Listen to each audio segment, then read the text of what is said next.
እንዴት ናችሁ ውድ ቤተሰቦቻችን? ይህ ፉአድ ባህሩ የዩቲዩብ ቻናል ነው። እያደመጣችሁን እየተከታተላችሁን ስለሆነ እጅግ ከልብ አድርገን እናመሰግናለን። በዛሬው ፕሮግራማችን እንደተለመደው የተለያዩ የዝውውር ጉዳዮችን ወደ እናንተ የምናደርስበትን ፕሮግራም ወደ እናንተ የምናደርስ ነው የሚሆነው። በተለይ ትልልቆቹን የአውሮፓ ክለቦች የተመለከቱ በጣም በርከት ያሉ የዝውውር ጉዳዮች ይነሳሉ። እነሱን መረጃዎች በስፋት እያነሳሳን ቆይታን እናደርጋለን። ታዲያ እናንተ ከኛ ጋር ቆይታን ስታደርጉ ስምና አድራሻችሁን እየጠቀሳችሁ ያላችሁን ሀሳብ አስተያየት ኮሜንት ቦክስ ላይ ልታጋሩን ትችላላችሁ ውድ ቤተሰቦቻችን። እኛም ደግሞ የተለያዩ ስፖርታዊ ጉዳዮችን ወደ እናንተ እያደረስን ቆይታን እናደርጋለን። በፕሮግራማችን መጨረሻ ደግሞ ስምና አድራሻችሁን እየጠቀሳችሁ ሀሳቦቻችሁን ያጋራችሁንን ቤተሰቦች መልሰን ወደ እናንተው የምናደርስ ነው የሚሆነው። እስከ ፕሮግራማችን ፍጻሜ ድረስ አብራችሁኝ እንድትቆዩ በአክብሮት ጋብዛለሁ። ቪዲዮአችንን ላይክ፣ ቻናላችንን ሰብስክራይብ እያደረጋችሁ ቆይታችሁን ከኛ ጋር አድርጉ። ከመሸጋገሪያ በኋላ በድጋሚ ተመልሰን እንመጣለን። አብረን እንቆይ።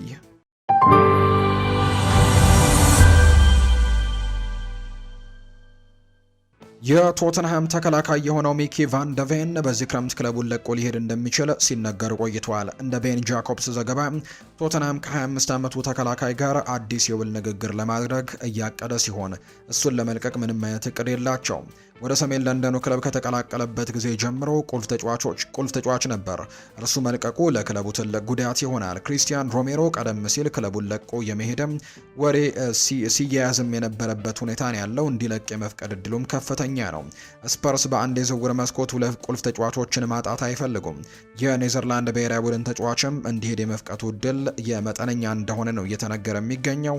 ከክለቡ ጋር አዲስ ውል እንዲፈርም ማሳመን ይችሉ እንደሆነ ደግሞ ወደፊት የሚታይ ነው።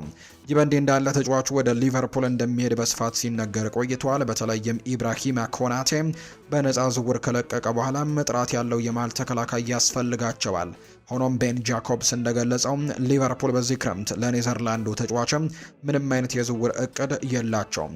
ወደ ሌሎች ኢላማዎች ለመሸጋገር እየወሰኑ እንደሆነ ማየቱ የሚስብ ነው። ቶተንሃም እስካሁን በገበያው ላይ በጣም ንቁ ነበሩ። ቡድኑን በከፍተኛ ሁኔታ ለማሻሻልም እየፈለጉ ነው። ባለፉት ሁለት የውድድር ዘመናት ከመውረድም ቀጠና አቅራቢያ ከጨረሱ በኋላ በሚቀጥለው የውድድር ዘመን ጠንክረው በመመለስ ለዋንጫው ለመፎካከርም ተስፋ እያደረጉ ነው። በሚቀጥሉት ጥቂት ሳምንታት ጥራት ያላቸው ተጫዋቾችን ማምጣት ይችሉ እንደሆነ የሚታይ ይሆናል። አንድሪው ሮበርትሰን፣ ማርኮስ ሴንሲ፣ ዣን ፖል ቫን ሄክን ካስፈረሙ በኋላ እንዲሁ ደግሞ ሌላኛውን ተጫዋች የዌስትሃም ዩናይትዱን ማቴዎስ ፈርናንዴስን ማስፈረማቸውን ካረጋገጡ በኋላ ምናልባት የሳንድሮ ቶናሊን ጉዳይ የማስፈረም እድላቸው አጠያያቂ እንደሚሆን ነው የመረጃ ምንጩ ይፋ ያደረገው። የክሪስታል ፓላስ አጥቂ ኤዲ ኢንኪቲያ በዚህ ክረምት ክለቡን ለቆ ሊሄድ እንደሚችል ይፋ ተደርጓል። ከዘ አትሌቲክ በተገኘው ዘገባ መሰረት ክሪስታል ፓላስ ተስፋ አስቆራጭ የውድድር ዘመን ካሳለፈ በኋላ እንግዲህ ተጫዋቹን በዚህ ክረምትም ለመሸጥ ተዘጋጅተዋል። ባለፈው የውድድር ዘመን በጉዳት ምክንያት ተቸግሮ በሁሉም ውድድሮች መሳተፍ የቻለው በ19 ጨዋታዎች ላይ ብቻ ነበር። እንደ አውሮፓውያኑ አቆጣጠር በ2024 ክለቡን ከተቀላቀለበት ጊዜ ጀምሮ ኤዲ ኢንኪቲያ በክሪስታል ፓላስ የሚፈለገውን ተጽዕኖ መፍጠር አልቻለም። ክለቡ ለእርሱ ተስማሚ የሆነ መዳረሻን ማግኘት ይችል እንደሆነ የሚታይ ነው። ተጫዋቹን ለማስፈረም 25 ሚሊዮን ፓውንድ ከፍለውም የነበረ ሲሆን በዚህ ክረምትም ከዚህ ገንዘብ አብዛኛውን መልሶ ለማግኘትም ይጥራሉ ተብሎ እንደሚጠበቅ ነው የመረጃ ምንጩ ይፋ ያደረገው። የ27 ዓመቱ ተጫዋች በትክክለኛው ቡድን ውስጥ ጠቃሚ ግዢ ሊሆን ይችላል። በመደበኛነት በመጫወት ሙያውን ወደ ነበረበት ለመመለስም ይፈልጋል። በክሪስታል ፓላስ መቆየቱም ለተጫዋቹ ምንም ፋይዳ የለውም። የቀድሞ የአርሰናል ተጫዋች በየሳምንቱ መጫወት ወደሚችልበት ክለብ መቀላቀል ይኖርበታል። አዲስ ጅምር ለሱ ተስማሚ ነው የሚሆነው። ባለፉት ወራት እንደ ዌስትሃም ዩናይትድ ካሉ ክለቦች ጋር ስሙ ሲያያዝ የቆየ ሲሆን ሃመርስ ወይም ዌስትሃሞች በተጫዋቹ ላይ ያላቸው ፍላጎት እንደገና ለማደስም ዝግጁ መሆናቸው የሚታይ ነው የሚሆነው። ወደ ሻምፒዮንሺፕ መውረዳቸውን ተከትሎ ተመልሰው ለመምጣት ጥራት ያላቸው ተጫዋቾችም ያስፈልጋቸዋል። የ27 ዓመቱ ተጫዋችም በእንግሊዝ እግር ኳስም ሁለተኛ ዲቪዚየን የመሳካት አቅም እንዳለው ምንም ጥርጥር የለውም። ዌስትሃም ካስፈረሙት ጠቃሚ ተጫዋች ሊሆን እንደሚችልም ይታመናል። ክሪስታል ፓላስ በሚቀጥለው የውድድር ዘመን የአውሮፓ ውድድር ማለፉን አረጋግጧል። በሊጉና በአውሮፓ ውጤታማ ለመሆን ጥራት ያላቸው ተጫዋቾች ያስፈልጓቸዋል። በቋሚነት የማይሰለፉ ተጫዋቾች በጥራት መተካት አለባቸው። ኢንኪቲያም መተካት ደግሞ ይኖርበታል ተብሎ ይታሰባል። እሱን መተካት ብልህነት የተሞላበት ውሳኔ ሊሆን እንደሚችል ተነግሯል። አስተን ቪላ የኒውካስል ዩናይትዱን አጥቂ ኒክ ቮልትማደን ለማስፈረም ያልተጠበቀ እንቅስቃሴ ለማድረግ ተዘጋጅቷል። እንደ ስፓኒሽ ጋዜጣ ዲያሪዮ አስ ዘገባ በርካታ ክለቦች የ24 ዓመቱን ጀርመናዊ የብሔራዊ ቡድን ተጫዋች ለማስፈረም ፍላጎት አላቸው። ኒውካስል ጀርመናዊውን አጥቂ ለመሸጥ 65 ሚሊዮን ዩሮ ገደማ የሚጠይቅ ሲሆን አስተን ቪላ ይህንን ዋጋ ለመክፈልም ፈቃደኛ መሆን አለመሆኑ ማየቱ የሚስብ ይሆናል። ለሚቀጥለው የውድድር ዘመን የቻምፒየንስ ሊግ ማለፋቸውን ያረጋገጡ ሲሆን በአውሮፓና በፕሪሚየር ሊግ ጥሩ ውጤት ለማምጣትም ጥራት ያላቸው ተጫዋቾች ያስፈልጓቸዋል። በአጥቂ ክፍሉ ላይ ተጨማሪ ጥልቀትን መፍጠር ብልህነት የተሞላበት ውሳኔ ይሆናል። ባለፈው የውድድር ዘመን በኦሌ ዋትኪንስ ላይ ብቻ እየተመረኮዙ ነበሩ። በመጨረሻው የሜዳ ክፍል ላይ ተጨማሪ ጥልቀት ያስፈልጋቸዋል። የ24 ዓመቱ ጀርመናዊ የብሔራዊ ቡድኑ ተጫዋችም ለዚህ ተስማሚ ሊሆን እንደሚችል ነው የሚነገረው። በኒውካስል በፕሪሚየር ሊጉ ጥራቱን ያሳየ ሲሆን ለዌስት ሚድላንዱ ክለብ የመጫወት ብቃትም እንዳለው ምንም ጥርጥር የለውም። የቻምፒየንስ ሊግ ክለብን መቀላቀል ለጀርመናዊው አስደሳች ሊሆን ይችላል። ቮልትማደ ከግብ አስቆጣሪነት ያለፈ ችሎታ ያለው ሲሆን የጨዋታ ግንኙነቱ ለአስተን ቪላ አይነት ቡድንም ተስማሚ ይሆናል። ባለፈው የውድድር ዘመን 12 ግቦችን ያስቆጠረ ሲሆን 5 ለግብ የሆኑ ኳሶችንም አመቻችቶ ማቀበሉ ነው የተነገረው። የመጨረሻ ዋጋውም ከፍተኛ በመሆኑ አስተን ቪላ ለእርሱ ለመክፈልም ዝግጁ መሆኑን አለመሆኑ ገና የሚታይ ይሆናል። ገና ወጣት ተጫዋችና ብዙ አቅም ያለው በመሆኑ ለወደፊቱ የገባውን ኢንቨስትመንት ሊያጸድቅለትም ይችላል ተብሏል። ይህ በእንዲህ እንዳለ ደግሞ እንደ አትሌቲኮ ማድሪድ እና ቦሩሲያ ዶርትመንድ ያሉ ክለቦችም ሁኔታውን እየተከታተሉት ነው። ተጫዋቹ በአሁኑ ጊዜ በዓለም ዋንጫ ላይ ከጀርመን ብሔራዊ ቡድን ጋር ይገኝ ነበር። ነገር ግን ጀርመን ከውድድሩ መሰናበቷን ተከትሎ በቀጣይ ስለ ወደፊት እጣ ፈንታው በፍጥነትም ለመወሰን ጊዜዎችን ያገኛል ተብሎ እንደሚታሰብ ነው የተነገረው። ሮቤርቶ ዲዘርቢም የቶተናምን ቡድን እንደገና መገንባቱን ሲቀጥል ኮዲ ጋክፖን ማስፈረምም ይፈልጋል ተብሏል።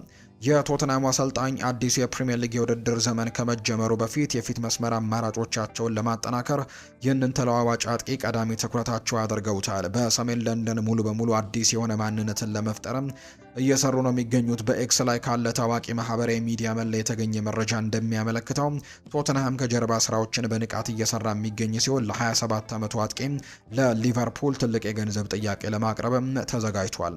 ቶተንሃም ከመርሲሳይዱ ክለብ ጋር ያለውን ሁኔታ ለመፈተሽ በሚያደርገው ጥረት በሁለቱ ወገኖች መካከልም ውይይት በይፋ ተጀምሯል። ተጫዋቹ ከአንፊልድ እንደሚለቅ ለማሳመን ቶተንሃም እጅግ በጣም ከፍተኛ የሆነ የረጅም ጊዜ የውል ጥያቄዎችንም አቅርቧል። ጋዜጠኛው እንደገለጸው ክለቡ ለኮዲ ጋክፖ እስከ 2031 የሚቆይም ውል አቅርበውለታል። ከሁሉም በላይ ደግሞ ዲዘርቢ ለሆላንድ ኢንተርናሽናል ተጫዋች በታክቲካዊ እቅድ ውስጥም ዋናና ወሳኝ ሚና እንደሚሰጠው በቀጥታ አረጋግጠውለታል። ይህ ደግሞ አጥቂው በቅርብ ጊዜ በክለብ ደረጃ ብዛም ያላገኘው ነገር ነው። ኮዲ ጋክፖ በ2026 የዓለም ዋንጫ ድንቅ ነገሮችን ማድረግ ቢችልም ሀገሩን ግን ከዚህ በላይ ፈቅ ማድረግ አልቻለም። ይህ ድንገተኛ የዝውውር ወሬ የመጣውም ጋክፖ በዓለም አቀፍ ደረጃ ጥሩ ብቃቱን ባሳየበት ጊዜ ላይ ነው። ባለፈው የውድድር ዘመን ከሊቨርፑል ጋር መጠነኛ የሆነ የአቋም መውረዶች ቢገጥሙትም አጥቂው በሮናልድ ኪውመን የኔዘርላንድ ብሔራዊ ቡድን ግን ዋና ተጫዋች በመሆን በ2026 የዓለም ዋንጫ ላይ ተመልክተነዋል። በቅርቡ ደግሞ በተደረገ ጨዋታ ላይም እንዲሁ መውደቃቸው ቢታወቅም ነገር ግን ሞሮኮ ላይም ጎል አስቆጥሯል። ከዛ ውጭ በምድብ ጨዋታዎች ላይም እንዲሁ በሂውስተን ባደረጉት ከስዊድን ብሔራዊ ቡድን ጋር በነበረው ጨዋታም የጨዋታው ኮከብ የተባለበትን ብቃትንም አሳይቶ ነበር። ከግራ ክንፍ በመነሳት በክንፍ መስመርም በከፍተኛ ነጻነት የሚጫወተው ጋክፖ ለብራያን ብሮቢን በዛ ጨዋታ ላይ አሲስት አድርጎ ነበር። በሁለተኛው አጋማሽ ደግሞ ሁለት ድንቅ ጎሎችንም ስዊድን ላይ አስቆጥሮ ነበር። ሊቨርፑል ቪክተር ሙኞዝን አስቀድሞ በማስፈረሙና ሌላ ደግሞ የክንፍ ተጫዋች መፈለግ ፍላጎት በማሳየቱ የጋክፖ በክለቡ ያለው የወደፊት እጣ ፈንታ እርግጠኛ ሳይሆን ቀርቷል። ለኔዘርላንድ ያሳየው አስደናቂ ዓለም አቀፍ ብቃት ለራሱ መልካም እድል እየፈጠረለት ሲሆን ቶተንሃም ፍላጎት እያሳየ በመሆኑ ክለቡን የመልቀቅ እድልም ሊኖር እንደሚችል መገመቱ ቀላል ይሆናል ተብሎ ነው የሚጠበቀው። እንደ ስካይ ስፖርት ዘገባ ከሆነ ሊድስ ዩናይትዶች የሳውዝሃምፕተኑን አማካይ ቻርልስን ለማስፈረም ያልተጠበቁ እንቅስቃሴዎችን ሊያደርጉ እንደሚችሉ እየተገለጸ ይገኛል። ባለፈው የውድድር ዘመን ፕሪሚየር ሊግን በ14ኛ ደረጃ ያጠናቀቀው የዌስት ዮርክሻየሩ ክለብ በአማካይ ክፍል ያለው አማራጭን ለማጠናከር አሰልጣኝ ዳንኤል ፈርከ በከፍተኛ ደረጃ የሚታየውን የሰሜን አየርላንድ ኢንተርናሽናል ተጫዋች ለመመልመል ፍላጎታቸውን በይፋ አሳይተዋል የተባለው ሊድስ ዩናይትድ ለሼ ቻርልስ ጥያቄን ቢያቀርብም የሳውዝሃምፕተንን ዋጋ ግን አላሟላም። እንደ ስካይ ስፖርት ዘገባ ሊድስ ዩናይትድ ለ22 ዓመቱ አማካይም የ20 ሚሊዮን ፓውንድ የዝውውር ጥያቄን አቅርቧል። ይሁን እንጂ ይሄ የመጀመሪያው ጥያቄ የሳውዝሃምፕተንን የገበያ ዋጋ አላሟላም። ስካይ ስፖርት ኒውስ እንደዘገበው ከሆነ ጥያቄው ተጫዋቹን ዋጋ ባያሟላም ድርድሩ አሁንም በመካሄድ ላይ መሆኑን መሆኑን የገለጸው። ይህ ተቃውሞ ቢገጥማቸውም ሁኔታው አሁንም ቀጥሏል። ሁለቱም ክለቦች የጋራ ስምምነት ላይ ለመድረስ ንቁ ድርድርም እያደረጉ ይገኛሉ። ሳውዝሃምፕተን ቀደም ሲል የቀድሞውን የማንቸስተር ሲቲ አካዳሚ ተስፈኛ በ2023 ያስፈረመውን በ10.5 ሚሊዮን ፓውንድ መነሻ ክፍያ ሲሆን ጉርሻዎች ጋር ደግሞ እስከ 15 ሚሊዮን ፓውንድም ሊደርስ ይችላል ተብሎ እንደሚጠበቅ ነው የመረጃ ምንጮም ይፋ እያደረገ የሚገኘው። ለሳውዝሃምፕተን 76 ጨዋታዎችን አድርጎ አስደናቂ እድገትን በማሳየቱ የደቡብ የባህር ዳርቻው ክለብም ቻርልስ ከፍ ያለ ዋጋ እንደሚያወጣ ያምናሉ። ነገር ግን የሳውዝሃምፕተን የመደራደር አቅም የተወሰነ ደረጃ ውስብስብ ሆኗል። አወዛጋቢ በሆነው የሻምፒየንሺፕ ውድድር ምክንያትም ወደ ፕሪምየር ሊግ ለመመለስ ባለመቻላቸው ከ2026/27 የውድድር ዘመን በፊትም ከፍተኛ ችሎታ ያላቸው ተጫዋቾችን ማቆየትም አስቸጋሪ ሆኗል የተባለው። ይህንን ሁለገብ ደግሞ የተከላካይ አማካይ የሚከታተለው ሊድስ ብቻ አይደለም። ማንቸስተር ዩናይትድም ከሼህ ቻርልስ ጋር በስፋት የተያዘ ሲሆን ቀያዮቹ ማንቸስተር ዩናይትዶች ካሴሜሮን ለመተካት ተጫዋቹን በንቃት እየሰለሉ እንደሆነ ዘገባዎች ያመለክታሉ። የኦልትራፎርዱ የውሳኔ ሰጪ አካላትም በተለይም ሌሎች የፕሪሚየር ሊግ ኢላማዎች ከፍተኛ የገንዘብ መጠን እንደሚጠየቅባቸው በመገመት ቻርልስ በገበያው ላይ የአማካይ ክፍል መልሶ ግንባታ እጅግ ወጪ ቆጣቢ አማራጭም አድርገው እንደሚመለከቱት ነው የተነገረው። የማንቸስተር ሲቲ አካዳሚ ውጤት የሆነው ቻርልስ በኢቲያድ በነበረው ቆይታ ውስን የጨዋታ ጊዜያቶች ቢኖሩትም በተወዳዳሪና በከፍተኛ ደረጃ ባሉ ቡድኖች ውስጥም የመጫወት ልምድ እንዳለው ነው የሚነገረው። በክለቡ በነበረበት ወቅትም የፕሪሚየር ሊግ ዋንጫንና የዩኤፋ ቻምፒየንስ ሊግን ካሸነፉ ቡድኖችም አካል እንደነበር የምናስታውሰው ጉዳይ ነው።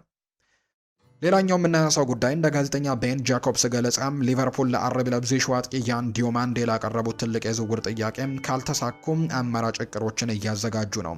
ጃኮብስ እንደዘገበው ሊቨርፑሎች ያቀረቡት ጥያቄ በተለይም ደግሞ ተጫዋቹም ወደ ፓሪስ ሰን ዠርሜን ለማምራት ፍላጎት ማሳየቱን ተከትሎ አሁን ላይ ሌሎች አማራጮችን ለመመልከትም ይሞክራሉ ተብሏል። በተለይም በዚህ ክረምት የክንፍ መስመሮቹን የማጠናከር አስቸኳይ ፍላጎት ስላለ በሊቨርፑል ቤት ክለቡ ዝውውሩን እስከ ነሐሴ ወር ድረስም እንዲራዘም መፍቀድ እንደሌለበት ነው በአንፊልድ እንደሚሰማ መረጃው እየወጣ የሚገኘው። በዚህ ምክንያትም ለይፕዚግ በመደራደር ፍቃደኛ ካልሆነ የሊቨርፑል የቅጥር ሰራተኞች አማራጮችንም በንቃት እየገመገሙ ነው። ያኮቦ ሚንቴ እና ሰኢድ ኤልማላ የሊቨርፑል ብቅ ያሉ ሌሎች አማራጮች ናቸው።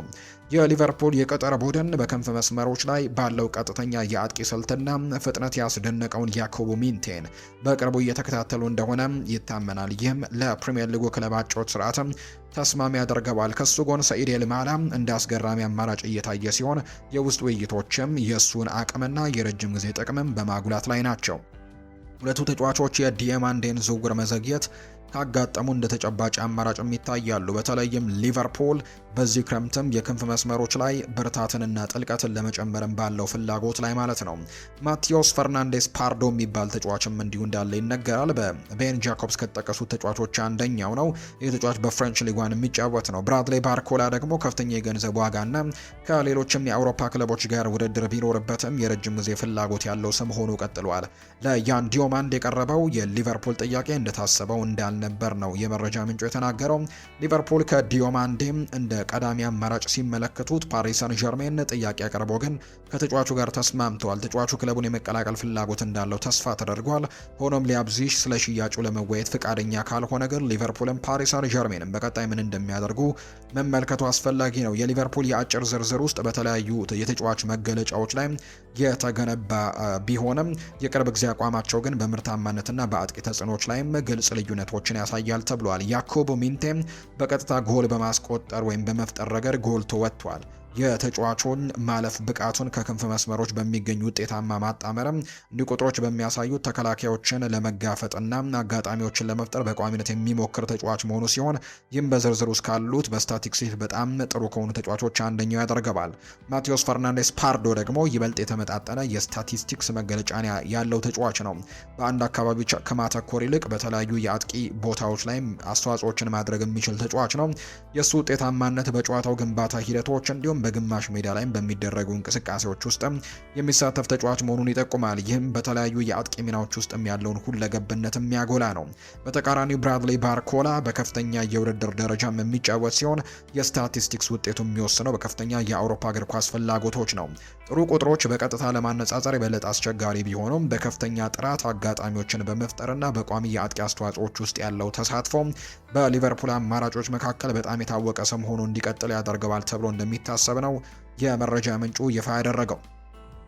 ቸልሲ የዩቬንቱሱን ተከላካይ አንድሪያ ካምቢያሶን ለማስፈረም ፍላጎት ያሳየ ሲሆን ዝውውሩ ኒኮላ ጃክሰንን እንደ ጥቅል አካልም ለማቅረብ አስደሳች ለውጥን ሊያመጣ ይችላል ተብሎ ተዘግቧል።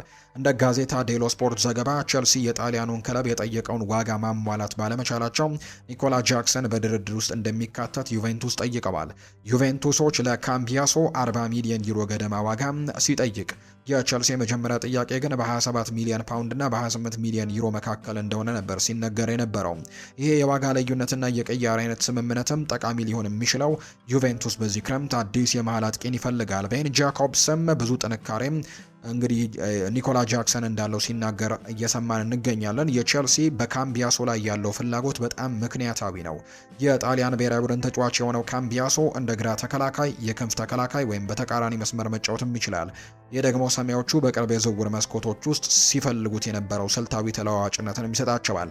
ማርኮ ኮሪያ ወደ ሪያል ማድሪድ ከተዘዋወረ በኋላና ቼልሲ ደግሞ ማርኮ ፓሌስትራን ካስፈረመ በኋላ ለሌላኛው ለካምቢያሶ ደግሞ ትክክለኛ ቦታ ያገኛሉ ተብሎ ይታሰባል። ኳስን ይዞ በመጓዝ ወደ መሃል ሜዳ በመግባትና የማጥቃት እንቅስቃሴዎችን በመርዳት ረገድም ጎበዝ ነው። ይህም ቡድኑ የበለጠ ቁጥጥርን፣ ስፋት ባለው አጫወትና ለመጫወት ለሚፈልገው እቅድም ይስማማል ተብሎ ነው የሚታሰበው። የኒኮላ ጃክሰን የወደፊት እጣ ፈንታ በስታንፈርድ ብሪጅ እርግጠኛ አይደለም። ያለፈውን የውድድር ዘመን በውሰት በባየር ሚኒክ ያሳለፈ ሲሆን አሁን ወደ ቸልሲ ተመልሷል። ነገር ግን ለወደፊት የክለቡ እቅድ አካልም እንደሚሆን ዋስትና የለም። ለዩቬንቱስ እሱ ማራኪ የገበያ እድል ሊሆን ይችላል። ፉትቦል ኢታሊያ እንደዘገበው ከሆነ ቢያንኮኔሪዎቹ እንደ አሌክዛንደር ሶርሎት እና ራንዳል ኮሎሞአኒ ያሉ ሌሎች አማራጮችን በመመልከት ላይ ናቸው ተብሏል። ይህ ገና የተጠናቀቀ ስምምነት አይደለም፣ ነገር ግን ከቼልሲ በኩል ብልህ ሀሳብ ነው። በቀላሉ ከመጠን በላይ ከመክፈል ይልቅ ቡድናቸውን በአስቸኳይ ሊያጠናክር የሚችል ሁለገብ ተከላካይም ለማግኘት አስፈላጊ ያልሆነ አጥቂን ደግሞ ለመጠቀም እየሞከሩ ነው የሚሉ አይነት መረጃዎች እየወጡ እንደሚገኝ ነው የተገለጸው። ወደ ቤተሰቦቻችን ከፏድ ባህሩ የዩቲዩብ ቻናላችን ለዛሬ ያዝንላችሁ የዝውውር ጉዳዮች ላይ ትኩረት ያደረግንበት ፕሮግራማችን ይህንን ይመስል ነበር። ቆይታችሁን ከኛ ጋር ስላደረጋችሁ እጅጉን ከልብ አድርገን ነው የምናመሰግነው። በቀጣይ ፕሮግራሞቻችን እንደተለመደው የተለያዩ ርዕሰ ጉዳዮችን ወደ እናንተም ይዘን የምንመጣ ይሆናል።